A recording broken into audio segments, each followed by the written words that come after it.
In this video, we're going over the 3 key tips to having a more precise entry while day trading Forex. So with that being said, I'm going to start this off on Euro USD on the 15-minute time frame. And I want to focus on this position that you guys see here, right? Now, a few things I want to point out before we get into this example is going to be, as you guys see, the blue line that is listed right here is going to be an area of supply that I have marked out. Now, this white line that we have here is going to be a weekly major structure that I have marked out as well. Now, the first thing that I want you guys to notice is, obviously, we rejected to this area quite a few times, and then we saw the bearish volume start to kick in. Now, the first thing that I always wait for is going to be a 15-minute close, either below or above structure that I'm looking to break. So in this example here, we have a 15-minute close below the weekly major structure, which is what I wanted to see prior to entering any short positions.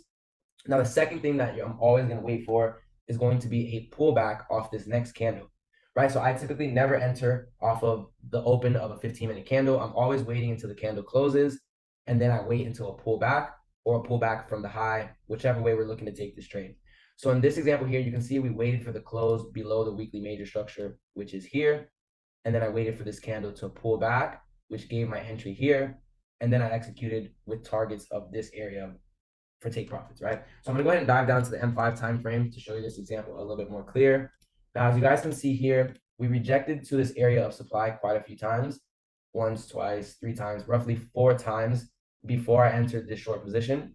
Now, in this 5-minute candle, you can see we closed right below this weekly major structure, right around there. And then the next few candles, we pulled back into the area that I wanted to see, and then I executed this position. Now, you're probably looking at this example and seeing the few closes below this area here and here. But like I mentioned before, we're always going to wait for this pullback simply to see if this is going to happen, if we're going to pull back all the way to an area of supply, or if the volume is going to die off, like in this example that you see here, where we pulled back, but the bullish volume started to die off and then switched into our bearish volume here, which gave the entry to our trade, right?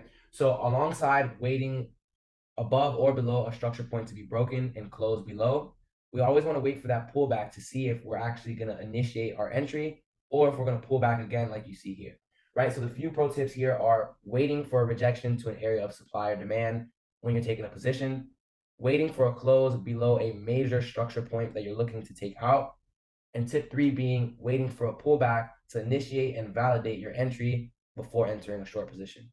Now, if this all makes sense, or if you do have any questions, feel free to reach out to me or DM me through our Discord. Thank you guys for watching this video.